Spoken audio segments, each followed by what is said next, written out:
우리 옆 사람과 뒷 사람과 인사하는데 두 가지 인사합니다. 하나는 오늘 하루 정말 수고하셨습니다 라고 인사하고요. 그리고 또 하나는 뭐냐면, 이제 송구영 신예배 오신 분들은 아는데 2019년 하나님께서 모든 것을 준비하셨습니다 이렇게 인사하는 거예요. 두 가지 인사합니다. 오늘 수고하셨습니다. 2019년 하나님이 모든 것을 준비하셨습니다. 인사 한번 하시죠. 네, 네, 네, 예. 이렇게 해야 되는데 2019년 하나님이 모든 것을 너를 위해서 준비하셨습니다. 너라고 하면 안 되고 권사님을 위해서 준비하셨습니다 이렇게 해야 되는데, 우리 한 번만 더 해볼까요? 2019년 하나님께서 권사님을 위해서 모든 것을 준비하셨습니다. 한번 인사해 볼까요? 뒤에 분들. 네, 네, 네. 우리 교회는 좋은 교회입니다. 우리 교회는 좋은 교회예요. 시킨다고 한 분도 빠짐없이 다 하잖아요. 네. 우리 교회는 정말 좋은 교회입니다. 네. 문득 제가 우리 찬양하는 걸 보면서 그런 마음이 들었네요. 우리 교회가 신앙의 뿌리를 이어서 좀 오랫동안 대를 이어서 좋은 신앙의 가문들을 이루어가면 좋겠다 하는 생각을 하면서 우리 교회에도 좀 장로님 3대, 권사님 3대 이렇게 좀 많은 신앙의 가문들을 이루어가면 좋겠다는 생각들을 가지게 되었는데요. 하여튼 여러분들 이런 일들을 위해서 함께 기도할 수 있으면 좋겠어요. 왜냐하면 이게 자녀들이 행복하게 사는 일들이기 때문에 그래요. 자, 하나님께서 우리를 보시면서 가장 원하시는 것 한 가지 있다면 그게 뭘까요? 이것은 여러분이 여러분의 자녀를 통해서 바라는 소원과 다르지 않을 거예요. 여러분의 자녀들을 향한 소원이 무엇입니까? 물론 부자가 되는 거 좋겠죠. 승진하고 성공하는 거 좋겠죠. 그것보다 더 근본적인 것이 있다면 그것은 자녀들이 행복하게 사는 걸 거예요. 아멘이시죠? 저도 아버지가 되고 보니까 자녀들에게 바라는 것이 있다면, 특별히 자녀들이 다 크고 보니까요, 행복하게 사는 것, 둘이 서로 사랑하면서 사는 것, 이게 가장 큰 바람이고 그게 기도의 제목이죠. 할렐루야. 하나님의 소원도 그와 같아요. 그런데 우리는 하나님 없이 오랫동안 살아온 삶이 있기 때문에 우리는 불행할 준비가 되어 있는 사람들이에요. 행복할 준비가 되어 있는 것이 아니라 오랫동안 불행할 준비가 되어 있어요. 근데 정말 안타까운 것은 우리가 불행할 준비가 되어 있다는 사실을 알지 못하는 거예요. 저는 우리의 행복을 깨는 가장 결정적인 것이 분노라는 사실을 발견했어요. 우리의 삶의 분노는 우리의 삶을, 우리가 조금씩 쌓아 올렸던 그 모든 것을 한순간에 무너뜨리는 정말 강력한 힘을 가지고 있어요. 그런데요, 분노는 점점 강해지고, 분노는 점점 빈번해지고, 분노는 점점 커져요. 그래서 나도 조절할 수 없을 정도로 분노는 너무나 상황만 되면 내 안에서 자동적으로 나오는 거예요. 그런데 이 분노가 잦아지면 내 몸은 분노하기에 가장 최적화되어 있어요. 그러니까 상황만 주어지면 분노하도록, 생각하지 않아도 분노가 나오도록 우리의 몸이 그렇게 준비되어 있다는 거예요. 자, 분노의 원인은 다른 사람이 아니라 내 안에 있는 성인 아이였다는 사실. 지금까지 살아오면서 우리가 받았던 상처들이 우리로 하여금 끊임없이 분노를 일으킨다는 사실을 우리는 지금까지 보아왔어요. 그러면 이제 두 가지를 함께 이야기를 할 텐데요, 신년 초에.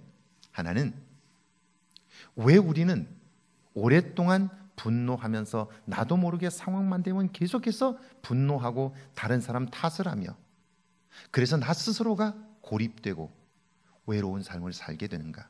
이게 첫 번째, 여러분 이 영상을 통해서 보실 거고요. 두 번째는, 그렇다면 이런 상황에서 내가 어떻게 분노를 조절해 갈 수 있을까? 왜냐하면 분노가 조절되지 않으면요, 내 속에 원망이 또 한 번 가득 차기 때문에 하나님이 내게 만져주셔도 느낄 수 없고 말씀하셔도 들을 수 없게 되는 거예요. 이런 사람은 웬만해서 울지를 않아요. 왜 그러냐면 마음이 이미 굳어져 버렸기 때문에 그래요. 그러니까 이 사람은 감동을 받고 그래야 영적으로 살아날 텐데 영적으로 회복될 가능성이 없는 거죠. 자, 두 가지. 분노를 자주 하게 되면 우리의 몸이 어떻게 분노에 최적화되는가, 이 첫 번째 하고요. 여러분이 영상을 보시면서 파악하셔야 돼요. 아마 여러분이 그런 상태일 수 있어요. 두 번째는 이런 상황에서 어떻게 분노를 조절할 거냐 하는 거예요. 이 두 가지를 영상을 통해서, 왜냐하면 이게 행복하게 사는 가장 소중한 첫 번째 단계이기 때문에 그래요. 분노에서 벗어나는 거예요. 자, 영상을 한번 보실까요? 보시죠. 그냥 가해만 살짝 듣고서 일하지 좀 말고. 아니, 일을 하려면 확실하게 일할 때마다 자주 화가 폭발하는 10년차 도배사 명옥 씨. 그것 때문에 내가 열받은 거야. 사표 쓰고 가!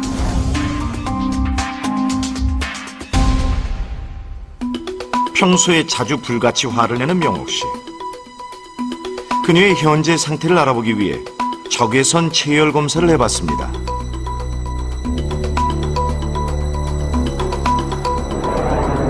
검사 결과 열이 가슴과 얼굴에 집중돼 있습니다. 이럴 경우 가슴이 답답한 증상이 생기죠.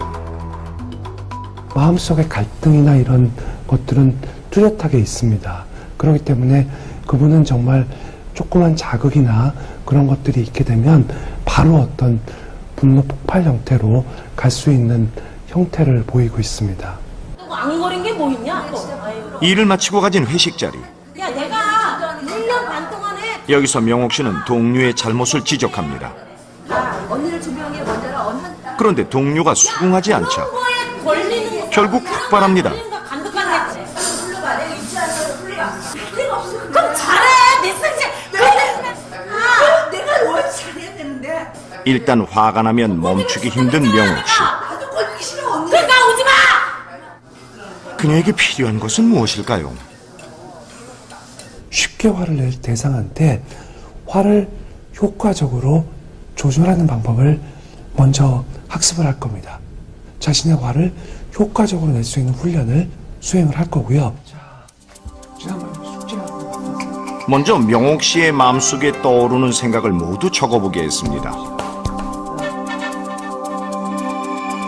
주로 그녀를 화나게 하는 사람들이 대부분이었는데요. 이 사람들이 다 나한테 스트레스를 준 사람들이에요? 네. 잘 지내다가 네. 어떤 사건이 벌어지면 네. 화가 확 나요. 네. 그죠? 근데 그 화가 확 날 때 네. 내가 어떻게 하면 화나는 행동까지 연결이 안 될까? 내 자신한테요? 그치. 제가 화를 정당하게 내는 걸요? 낸 걸요?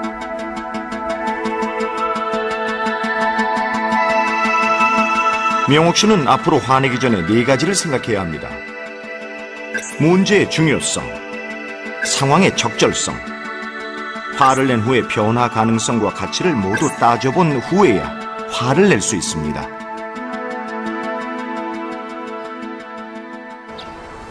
얼마 후 이거 길게 두 폭 쳐. 큰 소리로 짜증내고 동료들을 비난했던 명옥 씨를 다시 찾았습니다. 응, 10점 더 뛰어. 왜냐면 이게 사고가지고 부직에서 일어날 수 있으니까 그냥 뛰고 이쪽으로 빼놓든지. 명옥 씨의 말투가 한결 부드러워지고 동료들이 할 일도 차분히 설명해 줍니다. 분노 관리 프로그램을 실천하는 과정에서 효율적으로 일하는 것은 중요하지만 동료들에게 화내는 건 적절하지 않고 화를 내도 동료들이 크게 변하지 않는다는 걸 알게 된 거죠. 아, 이제 말을 이렇게 했지. 방법을 바꿨지. 내 마음에 안 들을 때 딱 뭐라고 하는 게 아니고, 이제 일하러 가면 그 현장에서 도착하면 커피 한 잔 먹으면서 이제 오늘 할 일을 서로 의논하자. 지시하는 게 아니고 이제 상의를 해서 마감을 어떻게 떨어뜨릴 건가, 우리가 같이 이제 같은 목적으로 이제 하자. 그리고 책임도 같이 지자. 뭐 이런 식으로 상의를 하니까 오늘은 좀 재밌었어요, 언니들하고. 아니, 말로만 하면 잊어버리니까 7단지, 9단지 못 빼라고 딱 메모 좀 해주면 내가 하잖아. 까먹으면 또 물어보고, 까먹으면 또 물어보고, 이씨. 사이즈가 몇 가지잖아. 그렇게 말하지 말라고, 내 말은. 아유, 못 빼면 내가 7단지. 과거 자신의 방식대로 일하지 않는 남편에게 자주 화를 냈던 명옥 씨.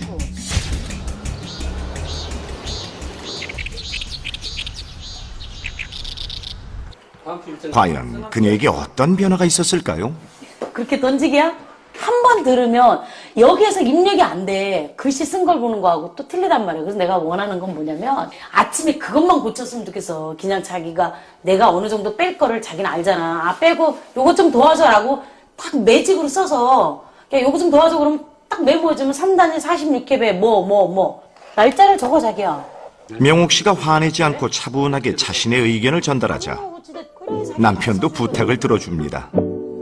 부탁을 들어주면 보상이 있어야죠. 자기는 이렇게 써주기만 하면 돼. 다른 거 할 거 없어. 난 써준 거 보고 빼기만 해줘. 요렇게 딱딱 적어서 거기 내 기계 앞에다 딱 붙여주면 내가 신경질 안 내고 잘 해줄 테니까 이거 메모 좀 부탁해. 감사합니다. 아유. 자, 보세요. 이게 여러분 볼 때는 아주 간단한 것 같지만 이게 실질적으로 우리의 삶을 바꾸는 거예요. 왜냐하면 내가 분노를 조절해 가기 시작하면요, 내 가슴과 내 머리에 있는 열들이 빠져나가기 시작해요. 가슴의 답답함들이 떠나기 시작해요. 그러면요, 조금씩 분노를 조절하기 시작하면서 우리 안에 열들이 빠져나가기 시작하면요, 우리의 생각들이 조금씩 냉정해질 수 있어요. 냉정해지면요, 생각할 수 있게 돼요. 생각하기 시작하면서 그때부터 다른 사람의 말이 들리기 시작하는 거예요. 아까 우리 여기 나온 영상에 나온 이 여자분에게 우리 교수님께서 하셨던 이야기가 분노 조절법에 관한 건데요. 이것은 미국의 듀크 대학의 교수로 있는 이 레어폴드 윌리엄이라고 하는 교수가 만든 거예요. 분노가 사람을 죽인다라고 하는 책에서 이 이야기를 해요. 그분이 이렇게 얘기를 합니다. 우리가 아무리 화가 나도 그 화가 15분 이상을 지속할 수가 없어요. 그러니까 화가 나서 폭발하고 나면 그 시간이 15분을 넘지 않아요. 그래서 15분이 지나면 반드시 후회를 해요. 그러면 가장 길게 잡아도 화가 났을 때 15분만 참으면 우리는 화를 이길 수 있게 되는 거예요. 화를 이기기 시작하면 내 안에 있는 열기들이 빠져나가면서 우리는 웬만한 자극에도 예민하게 반응하지 않을 수 있게 되는 거예요. 그런데 오늘 현대인들의 삶을 보면 거의 대부분의 사람들이 건드리기만 하면 폭발할 준비가 되어 있어요. 아이, 목사님, 우리 남편은요, 말이 없어요. 말을 안 해요. 화를 낸 적이 없어요. 그럼 그 사람은 화가 안 났을까요? 우리는 몇 달 전 제가 보여준 영상에서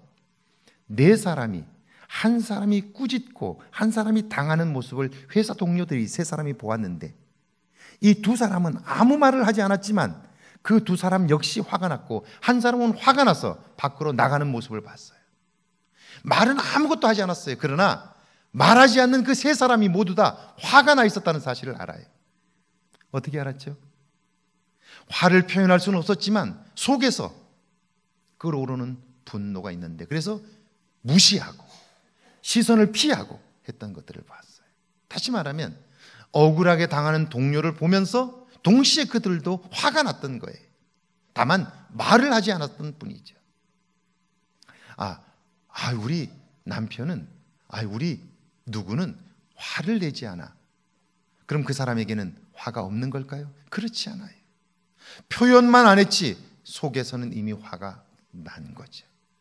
그래서 그의 행동들이 달라지는 거죠. 자,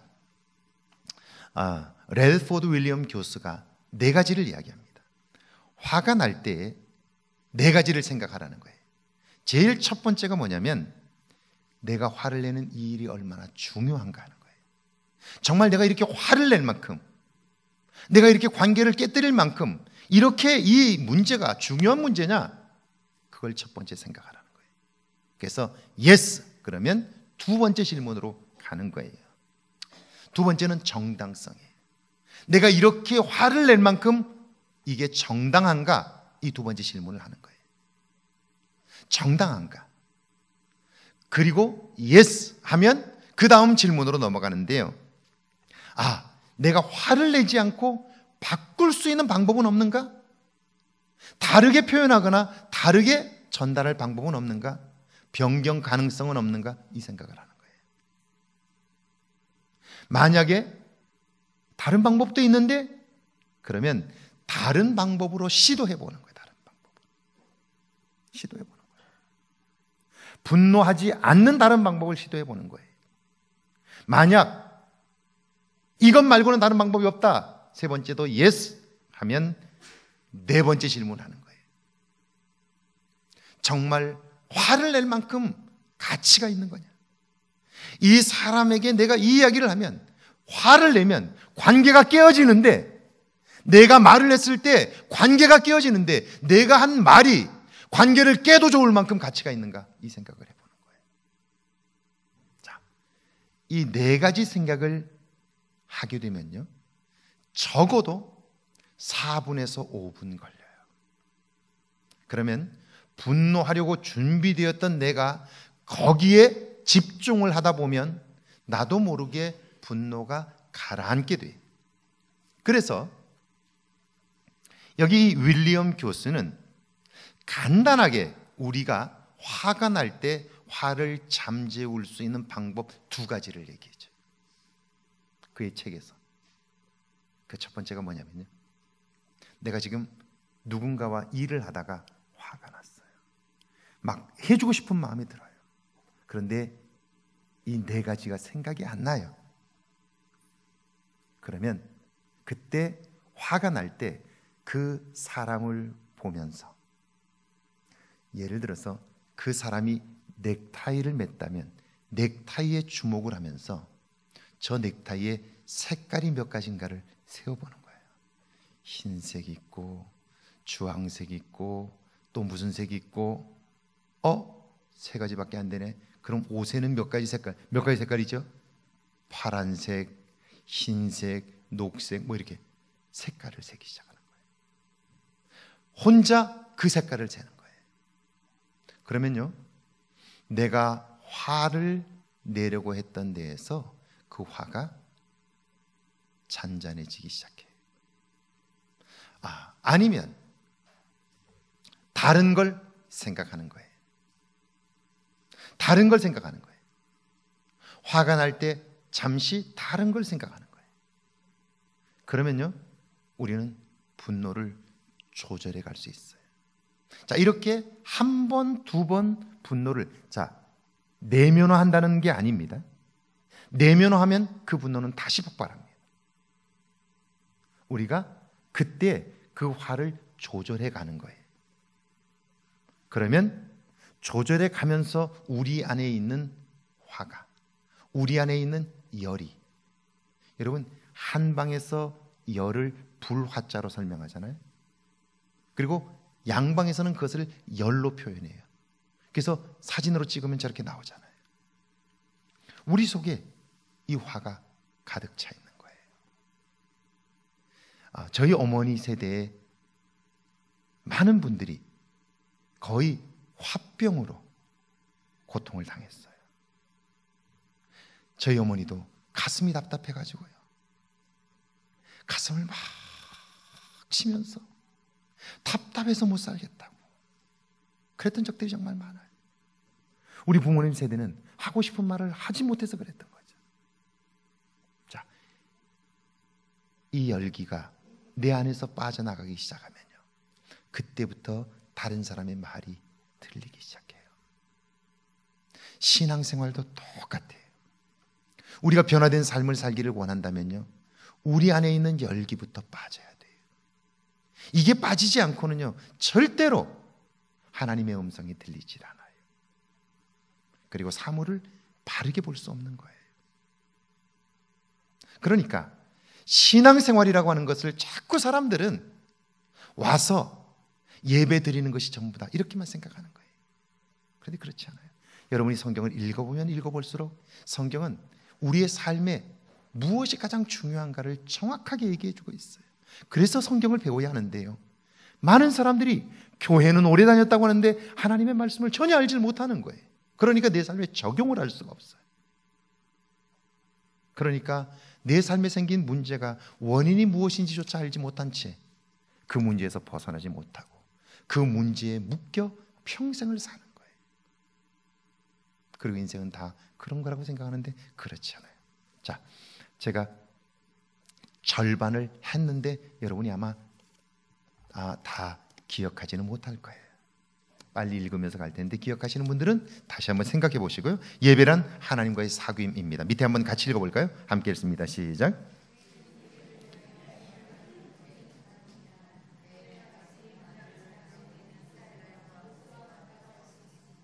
모세는 주께서 친히 가지 아니하시려거든 우리를 이곳에서 올려보내지 마옵소서 간청했습니다. 그는 이스라엘 백성이 이방인들과는 다른 것은 하나님께서 그들과 함께 하신 임재 때문이었음을 알았던 것입니다. 예배가 하나님의 임재를 경험하고 그분이 행하신 일을 찬양하고 말씀을 듣고 교제하는 것이라면 그것에는 반드시 변화와 축복이 있습니다. 자, 무슨 말이냐면 하나님은 이 모세를 통하여 시내산에서 그 백성과 약속하셔요. 그게 뭐냐면 내가 너희와 함께 할 것인데 너희가 내 법을 지키면 나는 너희의 하나님이 되고 너희는 나의 백성이 될 것이다. 이때 하나님의 백성이라는 말은 에베소서에 있는 것처럼 온전한 삶을 사는 거예요. 하나님의 백성이라는 말은 행복하게 사는 거예요.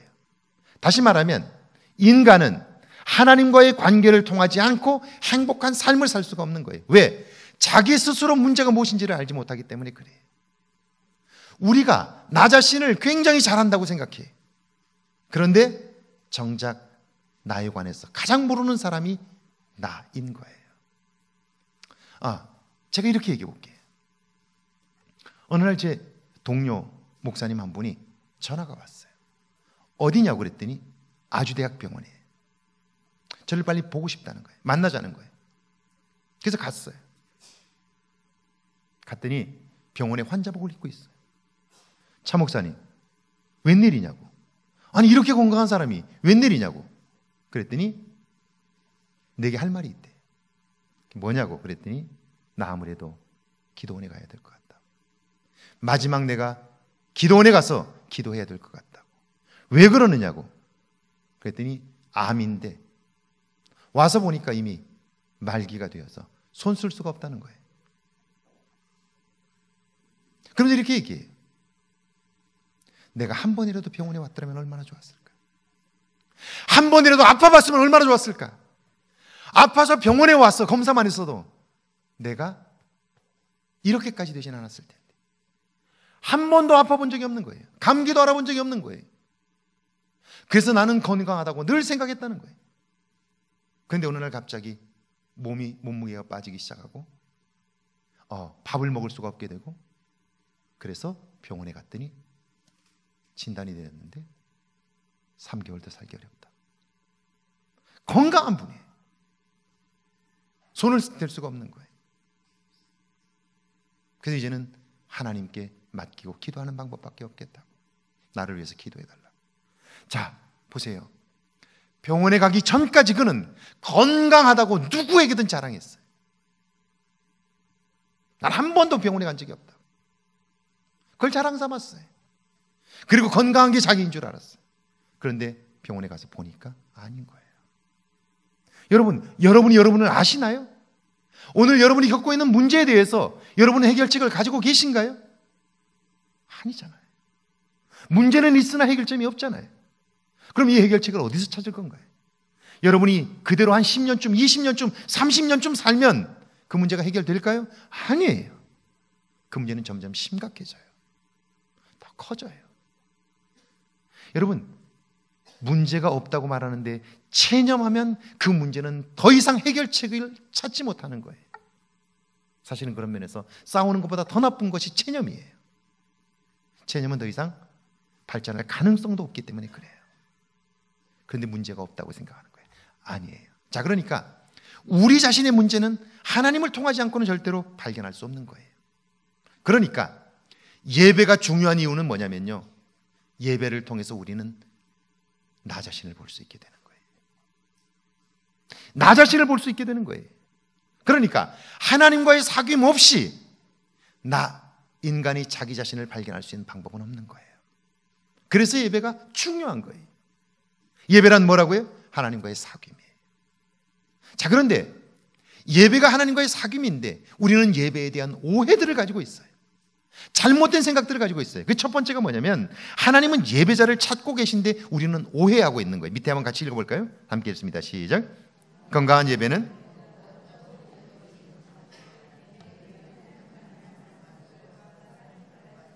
변화에 있어요. 아무리 예배가 사람 보기에 좋아도 하나님과 인격적 사귐이 없고 예배 후에 영적 변화가 없다면 목적에 도달하지 못한 거예요. 하나님은 예배자를 찾으셔요. 왜냐하면 하나님을 만날 때 인간은 비로소 자기 자신을 발견하게 되고요, 자기 자신을 발견할 때 비로소 내 삶의 문제의 해답이 어디에 있는가를 알게 되기 때문에 그래요. 그러니까 예배란 뭐라고요? 예배란 하나님과의 사귐이에요. 하나님과의 사귐 없이 인간은 자기 자신을 발견할 수 없고요, 자기 자신을 발견하지 못하고는 자기 삶의 문제를 해결할 수 없게 되는 거예요. 그래서 예배가 우리의 삶에 있어서 가장 중요한 거예요. 자, 그럼 예배에 대한 사람들의 오해 첫 번째, 그게 뭘까요? 여기 21절이요. 같이 한번 읽어볼까요? 21절 시작. 여자여 내 말을 믿으라. 이 산에서도 말고 예루살렘에서도 말고. 무슨 말이냐면 이 수가성 여인이 뭐라고 그러냐면, 내가 보니까 당신은 선지자입니다. 그런데 우리 조상들은 예배할 곳이 여기 있다고, 사마리아에 있다고 하는데 당신의 사람들은 예루살렘에서 예배해야 된다고 하는데 도대체 어디서 예배해야 되느냐? 이렇게 묻는 거예요. 그래서 예수님께서 말씀하시기를 이 산에서도 말고 예루살렘에서도 말라, 그렇게 얘기해요. 사람들은 예배를 드릴 때 특별한 장소와 공간을 찾아요. 어디 가면 응답된다, 어디 가서 기도하면 좋다, 장소를 찾아요. 어떤 공간을 찾아요. 어디를 가야 된다고 생각해요. 그런데 그렇지 않아요. 2번 한번 읽어볼까요? 2번 시작. 예배는 장소와 공간보다 뭐가 더 중요해요? 때가 더 중요해요. 때가 더 중요해요. 장소와 공간보다 더 중요한 것이 때예요.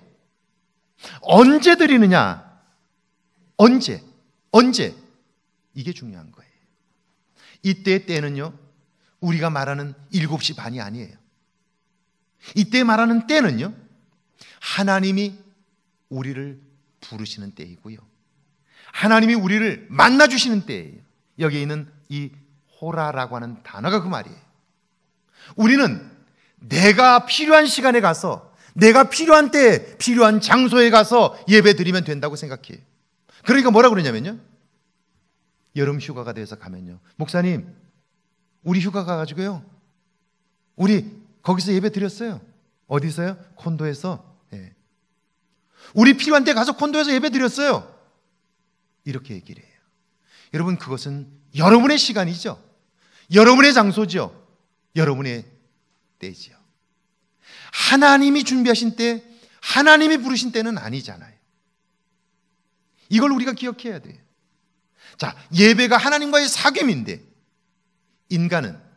교활한 인간은 하나님 없이도 하나님이 있는 것처럼 예배를 드리는 존재인 거예요. 이것은 신의 산에서도 이스라엘 백성들이 보여주었잖아요. 금송아지를 만들어 놓고 이것이 우리를 애굽에서 인도해낸 신이라고 말해요. 그리고는 하나님께 드렸던 예배와 똑같이 예배를 드리고 춤추며 먹고 마시고 즐겼더라. 성경은 그렇게 돼 있어요. 우리도 모르는 사이에 예배가 무너져 버린 거예요. 예배의 개념이 잘못된 거예요. 변질된 거예요. 우리가 필요한 시간에, 우리가 필요한 장소에서 우리끼리 모여서 드리는 예배가 예배라고 생각하는 거예요. 예배는 장소와 공간보다 더 중요한 건 때예요. 그때는 내가 정한 시간이 아니고요, 하나님이 부르신 시간이에요. 하나님이 만나주시는 시간이에요. 이때가 중요한 거예요. 3번 한번 읽어보고 22절 함께 있습니다. 시작. 우리는 아는 것을 예배하노니. 그러니까 예배란 무엇으로부터 시작되는 거냐면 아는 것으로부터 시작되는 거예요. 알지 못하면서 예배를 드린다? 자, 오늘 신앙이 1대에서 2대로, 2대에서 3대로 내려가면서 잃어버렸던 것이 뭐냐면 사실은 하나님을 잃어버린 거예요. 뭐만 남았느냐면요, 예배의 순서만 남아 있어요. 교회 안에 조직만 남아 있어요. 그런데 예배의 주인도 하나님이고 교회의 주인도 예수님이셔요. 그 모든 조직과 그 모든 순서도 다 그분을 기쁘시게 하기 위하여 한 것들이에요. 그런데 하나님이 빠져버렸고 예수님이 빠져버렸는데 조직만 남았고 예배 순서만 남았는데 그것만 지키면 나는 예배를 드렸다고 생각하는 거예요.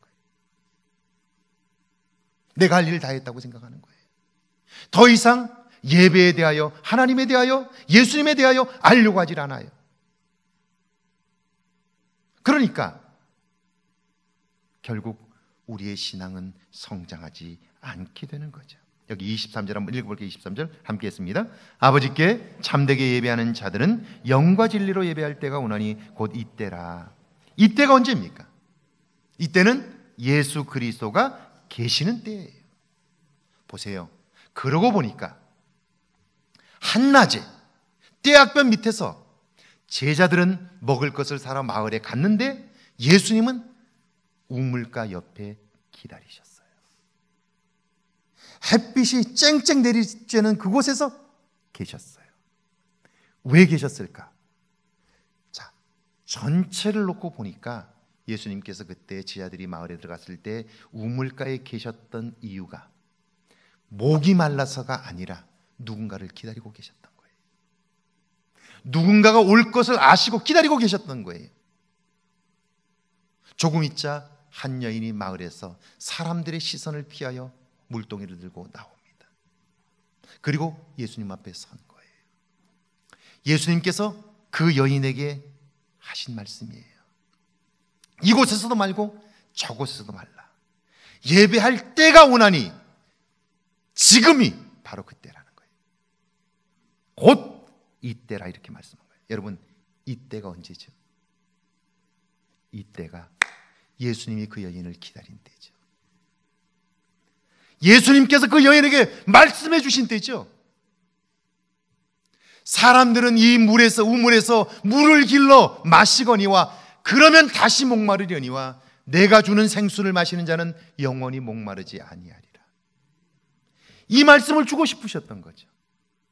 그때예요. 그때 예수님께서 기다리셨고 그 말씀을 주시는 그때야말로 영적인 예배를 드릴 수 있는 때이죠. 수가성 여인은 한 번도 그곳에서 그런 예배가 이루어질 것이다, 그분을 만날 것이다 생각한 적이 없어요. 그 시간과 그때는요 예수님께서 정하신 거예요. 그리고 기다리고 계셨던 거예요. 할렐루야. 바로 그때인 거죠. 이때는 예수 그리스도가 계시는 때예요. 그 이름의 능력을 의지할 때 영과 진리로 예배할 수 있고 우리는 온전한 예배자가 되는 거예요. 자, 그런데 22절 읽어보세요. 같이 읽습니다. 시작. 아버지께서는 어떻게? 이렇게. 이때 이렇게는 뭐죠?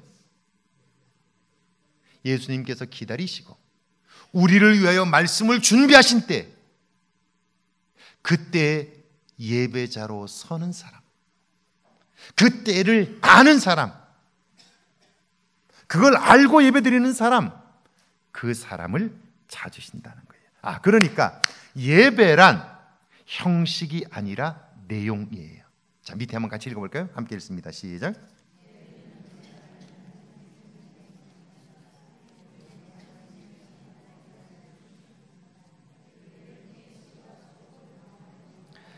예배는 우리 안에 하나님의 생명이 넘치게 합니다. 예배는 바로 생명이신 하나님과의 사귐이기 때문이에요. 예배를 통해서 치유와 축복을 경험하는 이유가 바로 여기에 있어요. 제가 전에 있었던 교회 권사님이셔요. 예배 중에 갑자기 저 끝에서 막 울기 시작하는 거예요. 옆 사람이 시끄럽다고 느낄 정도로 흐느끼면서 울기 시작하는 거예요. 정말 펑펑 울기 시작해요. 예배를 마치고 나서 제가 제 방으로 불렀어요. 권사님, 무슨 일이 있었느냐고. 그랬더니 이야기를 하는 거예요. 지금까지 너무너무 힘들게 살았어.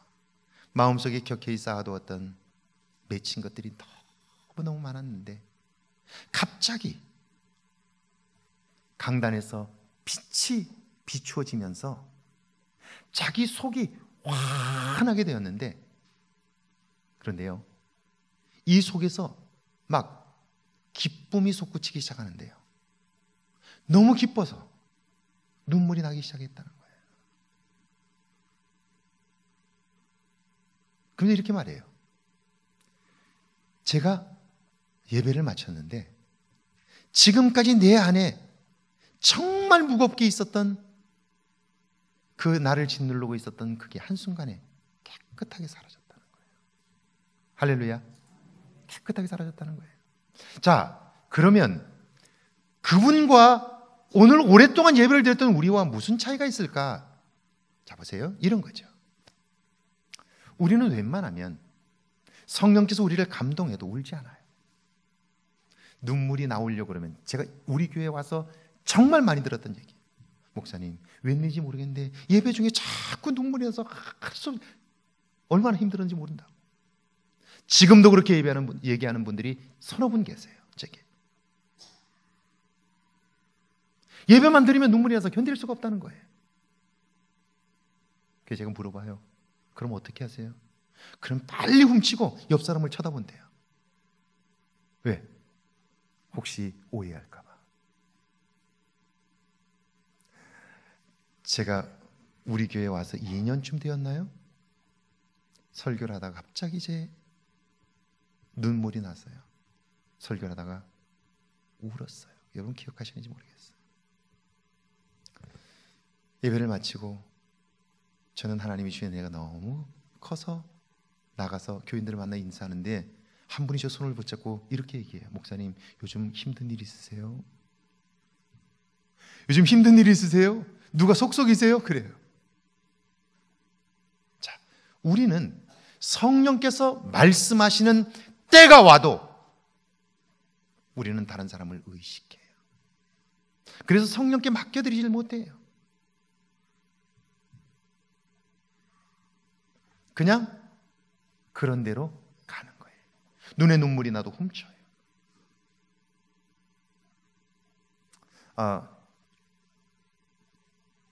제가 어제 김정은 그 위원장의 신년사를 보고 나서 미국의 반응이 어떨까 해서 미국의 반응들을 다 찾아봤어요. 하여튼 반응에 대한 것은 제가 나중에 이야기할 기회가 있겠습니다만은 거기에 백악관 관련 관리 하나가 이렇게 썼어요. 감동을 받았습니다라고 썼어요. 그런데 영어로 감동을 받았다는 말이 무슨 말인 줄 아세요? 감동을 받았다는 말이 터치했다는 거예요. 터치했다는 거예요. 뭐가 터치했다는 걸까요? 그의 말이 내 마음을 터치했다는 거예요. 자, 성령의 역사가 그런 거예요. 예배 중에 하나님의 임재를 기억하면서 그분 앞에 예배를 하게 될 때 그분은 우리의 마음을 터치하셔요. 우리의 영혼을 터치하셔요. 우리의 환부를 터치하시고요. 우리의 부족함을 터치하셔요. 터치하시는 거예요. 근데 우리는 하나님께서 영으로 우리를 터치하셔도 그것이 무엇인지를 모르는 거예요. 그러니까 은혜를 은혜로 알지 못하면, 하나님께서 부어주시는 은혜를 은혜로 알지 못하면 우리의 영혼이 성장할 수가 없게 되는 거죠. 자, 여기 한번 보세요. 24절 한번 같이 읽어볼까요? 24절 시작. 하나님은 영이시니 예배하는 자가 영과 진리로 예배할. 1번입니다. 같이 읽습니다. 예배 후 내게는, 우리가 예배에 와서 예배를 드리고 나갈 때에, 또 예배를 드리는 중에 우리가 우리 자신에게 물어야 할 질문이, 첫 번째 질문이 뭐냐면, 예배 후에 또는 예배를 드리면서 내게는 은혜와 하나님의 임재 경험이 있었느냐, 이게 중요한 거예요. 교회에 와서 회비를 냈느냐 안 냈느냐 이것보다, 봉사를 얼마나 했느냐 안 했느냐보다 더 중요한 건 예배를 드리는 도중에 예배 후에 내게 은혜와 하나님의 임재 경험이 있었느냐 하는 거예요. 두 번째입니다. 같이 읽어볼까요? 시작.